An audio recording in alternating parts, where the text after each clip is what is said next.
vamos a este estudio porque tenemos que hablar también de otros temas importantes. Tiene que ver ahora con el resfrío, los casos de influenza. No se canse, señor, no se aburra. Es importante que tenemos que nutrirnos más de estos temas para saber cómo manejar un resfrío, identificar o tal vez diferenciar los síntomas de un resfrío y también de un caso de influenza. Estamos ya con el doctor Héctor Mejía. Él es médico pediatra del Hospital del Niño y también docente de la Universidad Mayor de San Andrés. Doctor Mejía, qué gusto poder saludarlo. Bienvenido a su casa, a Televisión Universitaria. Doctor, buen día. Hola, Alexandra, muy buenos días. Doctor, importante lo que decía en relación a los casos de resfrío, casos de influenza. A ver, aprendamos a diferenciar primero un caso de resfrío de un caso de influenza. Doctor, adelante.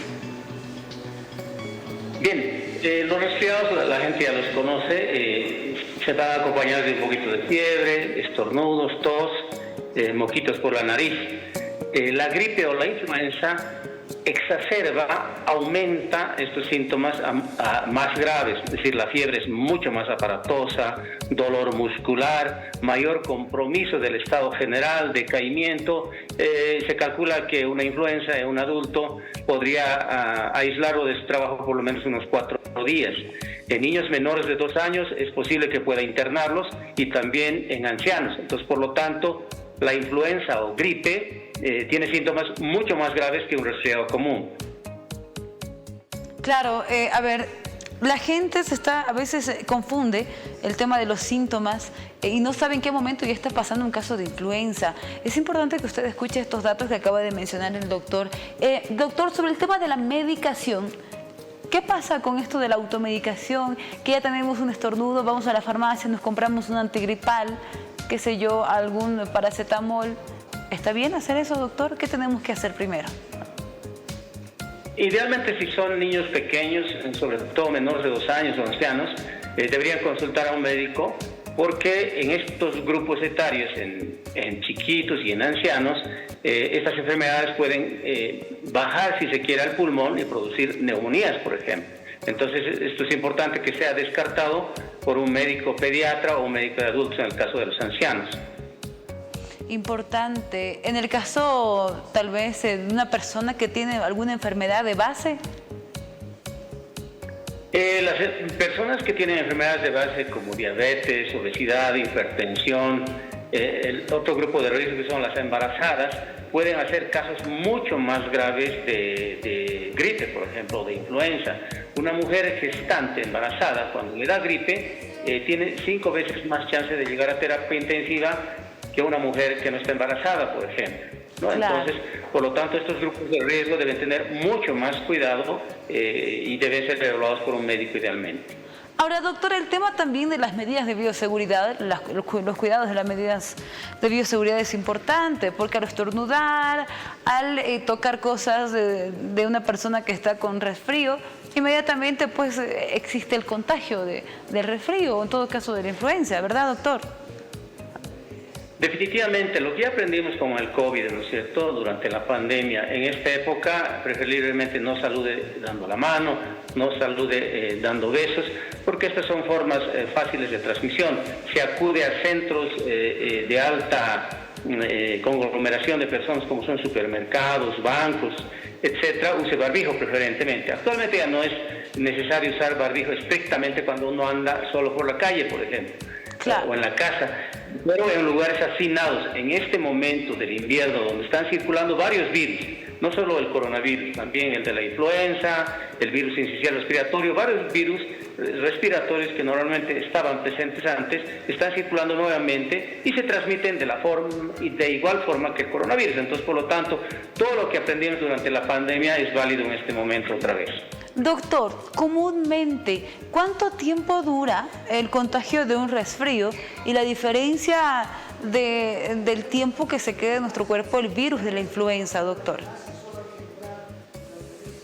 Usualmente cuando uno adquiere el virus, en un periodo de 4 o 6 días uno empieza a tener síntomas y es contagiante alrededor de 7 a 10 días. Se dice que los niños pequeños, por ejemplo, o lactantes, o las personas inmunocomprometidas que tienen, por ejemplo, cáncer o alguna otra enfermedad, pueden contagiar mucho más tiempo, entre 2 a 3 semanas inclusive. Entonces, eso hay que tomarlo en cuenta. Claro. Doctor, la gente consulta en las redes sociales, y es importante aclarar este tema, el tema de la recaída. La gente dice, me he sanado en 2 o 3 días con antigripales, pero a la semana después o después de unos días me he vuelto a contagiar de resfrío, pero con más fuerza. ¿Por qué ocurre esto y cómo evitar una recaída, doctor? En realidad, cuando uno adquiere una enfermedad viral, esto dura alrededor de 2 semanas, cuando es un cuadro respiratorio. Pasado esto, la inmunidad, obviamente, las defensas de una persona caen un poco, y si entra en contacto en hacinamiento con otras personas enfermas, puede adquirir otro virus, obviamente, diferente al que se enfermó, que le deja inmunidad o defensas por un tiempo, ¿no? Entonces, eso pasa. En realidad, no hay una recaída. Pueden haber complicaciones, sí, de un resfriado. Algunos niños resfriados, por ejemplo, en medio de su resfrío pueden tener dolor de oído, por ejemplo, es una otitis, es una complicación de un resfriado en muchos niños.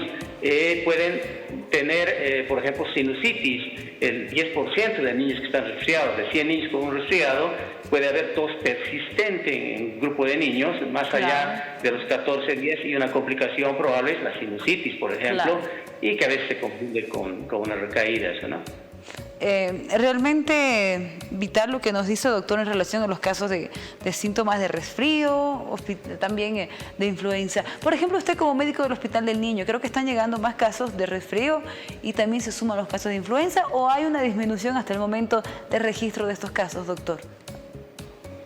No, definitivamente el Hospital del Niño tuvo que habilitar una sala adicional para tratar enfermedades respiratorias. En esta época nosotros aguardamos normalmente que aumente el número de casos de internación por infecciones respiratorias bajas, que en este caso son las neumonías, que requieren oxígeno, que requieren antibióticos, algunos de ellos. Entonces, definitivamente la consulta externa donde atendemos pacientes también, una gran parte de ellos, yo diría más de la mitad de ellos, son procesos respiratorios, y las internaciones obviamente en esta época aumentan, ¿no? Por neumonía, que es la complicación más grave, más temida. La neumonía es la primera causa de muerte en el mundo en niños menores de 5 años. Exacto. ¿Y las mujeres que están en este momento en temporada de gestación pueden vacunarse en contra de la influenza? Deben vacunarse, no es que pueden, deben vacunarse. Es una obligación para una mujer gestante en cualquier época del embarazo que esté en el periodo de invierno. Debe vacunarse contra la influenza, porque la influenza en una mujer embarazada es mucho más grave. Perfecto. Vaya, es importante, ya que una mujer embarazada a veces, al no tener estos datos, evita incluso tomar medicamentos, automedicarse y todo aquello, pero es importante que usted debe cumplir este esquema en contra de la influenza y, claro, también en contra del COVID-19, por sobre todo para evitar el tema de contagios de resfríos de influenza que a veces derivan también en casos de COVID-19. Doctor, una recomendación más que agregar para la gente en esta temporada de resfríos e influencias. Adelante y espero su despedida también, doctor. Gracias.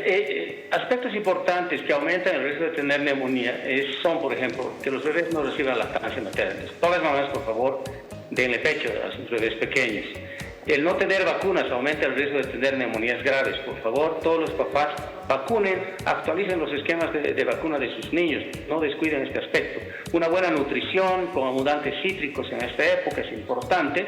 Entonces, por lo tanto, estas recomendaciones son válidas siempre, todo el tiempo. Entonces, por favor, papás, vacunen a sus niños, alimenten bien a sus niños, y esa sería una recomendación. Te agradezco por la entrevista, Alejandra. A usted, doctor, muchas gracias por acceder a esta entrevista importante. Yo creo que es guiar a la población en esta temporada, donde a veces no sabe qué hacer a un primer síntoma de resfrío, incluso escucha a su hijo que tiene algunas flemitas en el pecho.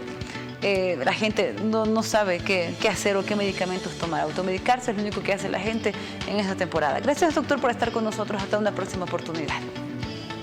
Un gusto.